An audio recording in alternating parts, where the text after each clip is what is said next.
Hello and welcome to another episode of the Rowntree Gardens podcast. We're back at Ginkgo Studios with another interview. Today I have the pleasure of interviewing Barbara. She has a wonderful look on life because she's got a lot of culture from all of her travels. I'll let her tell you some of the stories, but you'll see that a lot of opportunities for her to see the world. And she was really passionate and had a lot of commitment to everything that she did. So without further ado, here is Barbara.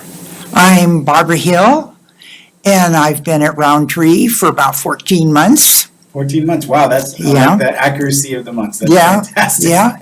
And my name is Elias Rodriguez. I am the Community Life Director here, so thank you so much for joining me today. Thank you. Today we're going to do a little bit of a small interview about parts of your life. So normally I like to start from close to the beginning. So I wanted to ask, where did you grow up? Where are you from? Believe it or not, Los Angeles. Oh, you're a local. I'm local, lived in Southern California all my life. Okay, no kidding. Mm-hmm. And where in Los Angeles, if you don't mind me?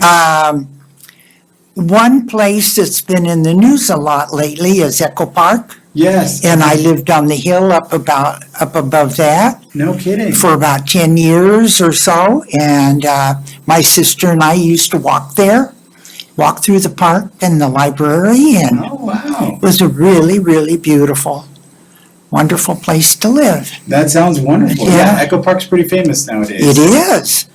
Yeah, and so you grew up all your life in Southern California. I remember that we talked a little bit in the past, but you worked as a teacher, is that correct? Yes. Tell me a little bit about that. Well, I started out, graduated from Long Beach State College. Started out in Norwalk, La Mirada. Then when we moved to Anaheim, I changed to the Magnolia School District, which is only about 3 miles up the road from here.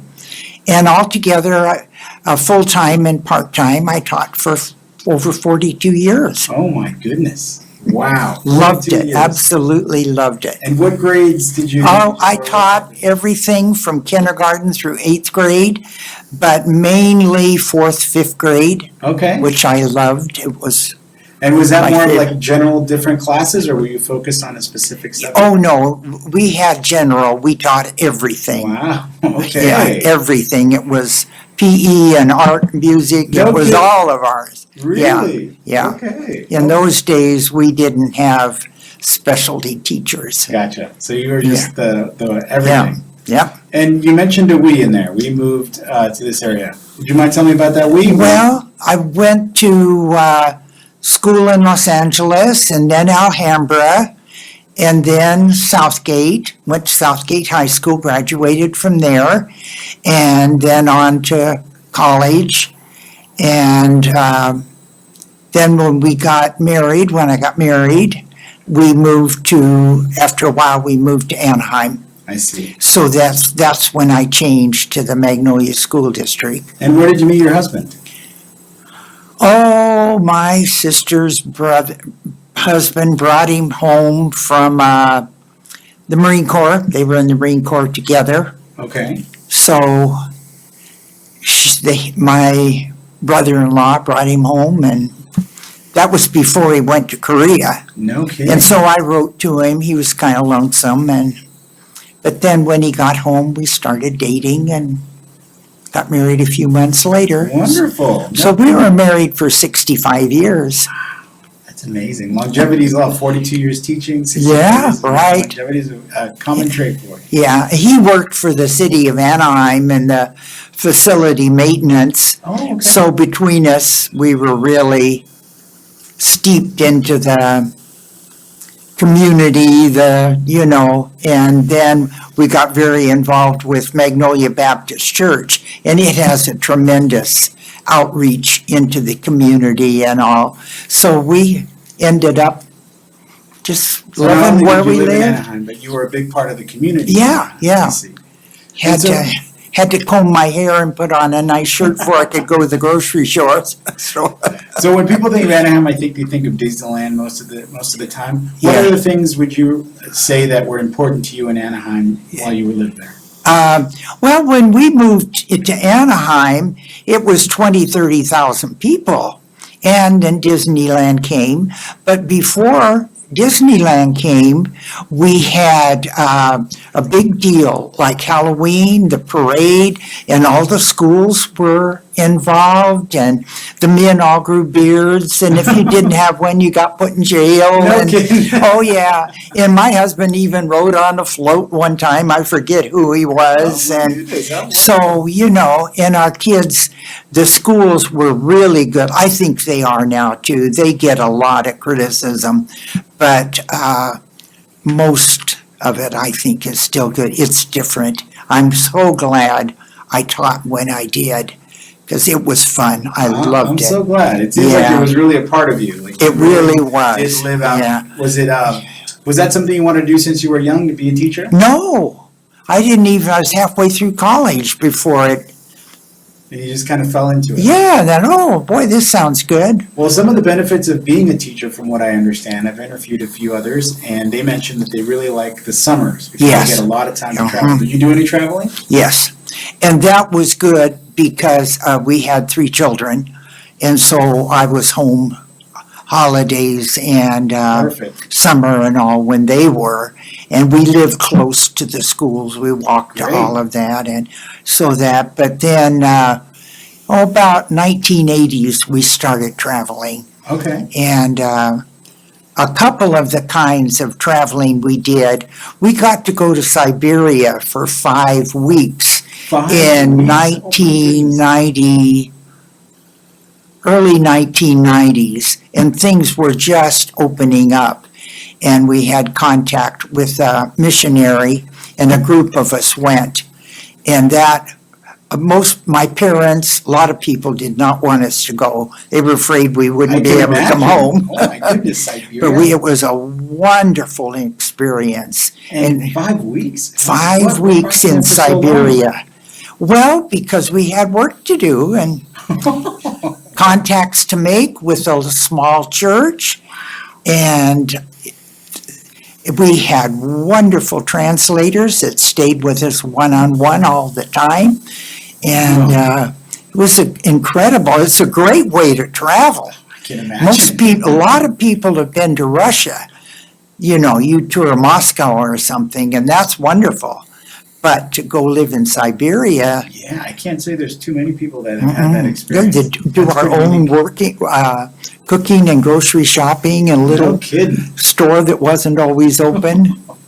Wow, what an experience. It really, really Wow. was, but it was a good experience, and then after quite some time after that, we had contact in Brazil, and building an orphanage, a parsonage, and part of expanding a church. My husband went 5 times. I was only able to go twice. Wow, only twice. Well, only twice. Well, I got real involved with caring for my parents, I and see. some other things came up. And but, so what did you do in Brazil? How long did you stay there, I should say? probably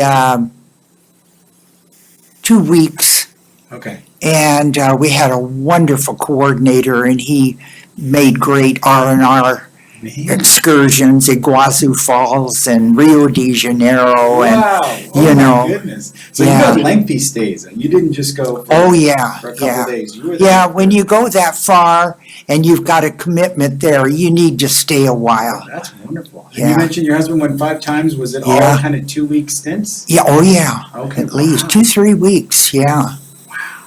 Yeah, That's but amazing. they got a lot done, and it was such a good experience. And when you live out with the people like that, and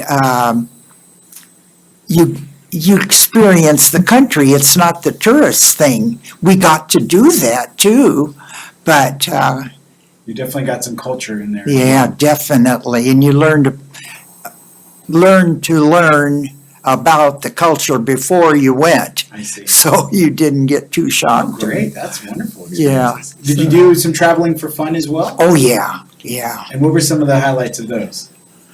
I had cousins that lived in New Zealand, and actually we took my parents there. Oh, how It was cool. my dad's relatives, and that's another great way to travel.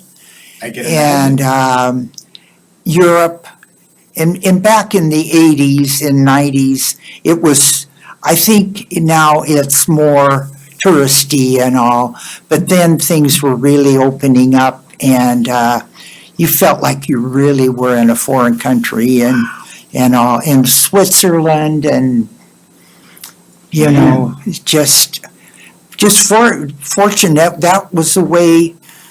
We didn't want a bigger house or fancier cars. We just Travel the world. yeah. And my youngest daughter was able to go with us the year she graduated high school. And we were gone about 5 weeks that time. Wow, look at And we that. visited, while my dad's relatives were in England, so we went there first and then connected with a tour in Europe. And what a great experience Yeah, it was man, for that was her so to great. be able to do that. And so, And I like that. You said instead of like a nice bigger house, you were really focusing Yeah, more on having yeah. those experiences and yeah. traveling. Well, the world. people used to say, how do you afford, how can you do that? And I said, how much is your house payment?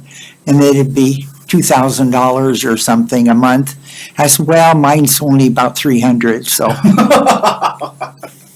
That is so laughable now today. I know it, Man, the I mortgages know. we're paying, I can't Yeah, believe that. That's yeah. $300. And we had a nice house, and it was very nice neighborhood, just 3-4 miles up the road here. That's and- wonderful.